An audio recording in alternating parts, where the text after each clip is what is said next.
बोले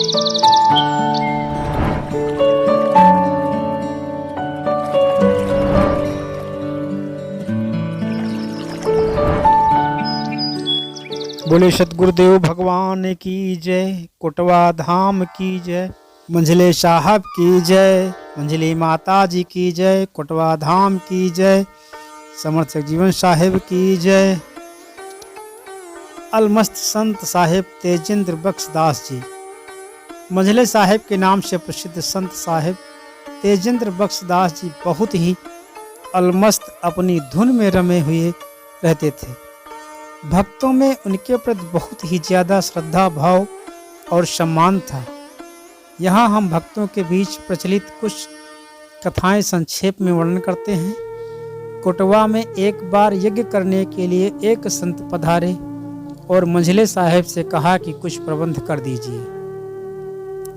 मंझले साहब ने कहा, सब बड़े बाबा पूरी करेंगे, आप अपना कार्यक्रम शुरू कीजिए।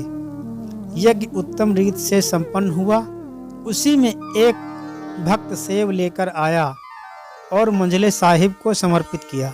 साहिब ने सेब को नचाते हुए कहा, जो इसे खाएगा उसे पुत्र रत्न की प्राप्ति होगी। अतः लोगों ने निसंतान डॉक्टर द्विवेदी की धर्मपत्नी को देने का निश्चय किया, जिन्हें उसी वर्ष पुत्र रत्न की प्राप्ति हुई। इसी तरह एक व्यक्ति का प्रसाद उन्होंने घूर यानी गोबर के ढेर में फेंकवाया दिया था। जब लोगों ने कहा कि साहब हमें दे देते, हम लोग खा लेते, तो साहब ने कहा यह खाने योग्य न था और मंगवाकर देखा गया तो उसमें बड़े बड़े कीड़े निकले। नानू नामक भक्त का ऑपरेशन था, लखनऊ जल्दी पहुंचना था। विलंब होने की वजह से मंझले साहब ने वाहन चालक से तबीयत खराब बताकर गाड़ी किनारे लगवाई और बैठे रहे, फिर वापस आ गए। एक हफ्ते बाद भक्तों के परिवार वाले प्रसाद चढ़ाने आए और मंझले साहब के पैर पकड़ते हुए बोले, साहब अगर आप समय पर पहुंचकर कृपा न करते, न जाने क्या हो जाता। वाहन चालक और परिवार के लोग यह सोचकर हैरान थे कि मंझले साहब तो गए ही नहीं थे और आधे रास्ते से ही घर लौट आए थे।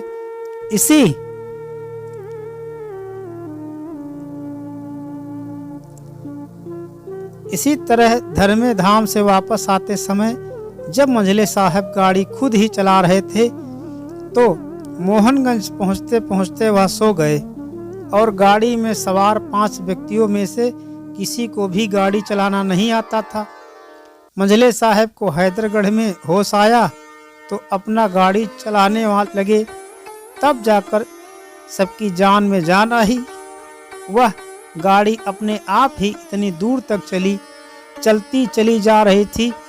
एक महिला भक्त जिसकी दोनों आंखों में फूली नामक रोग था, खुद उसे कुछ भी दिखाई नहीं देता था।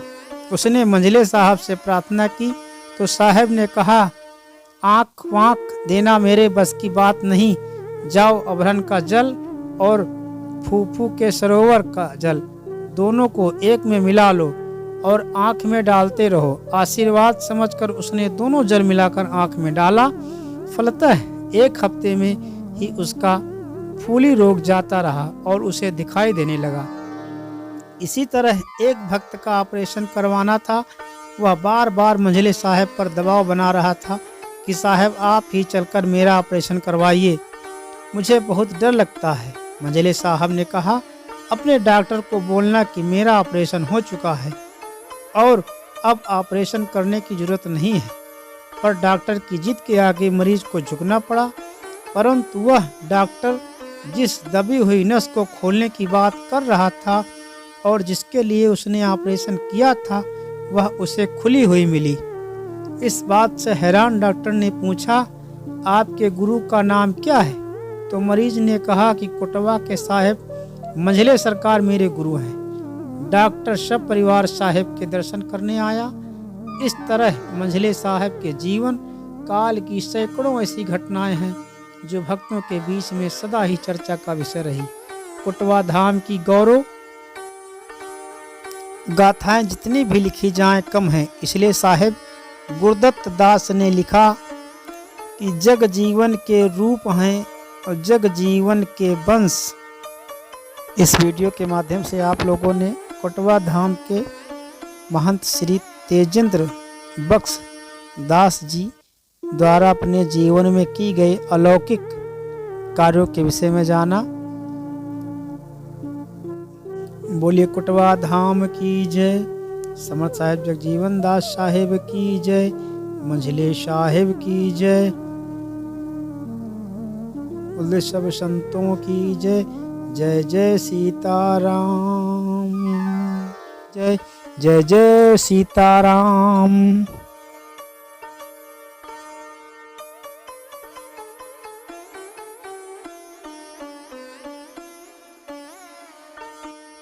Subscribe now for more videos.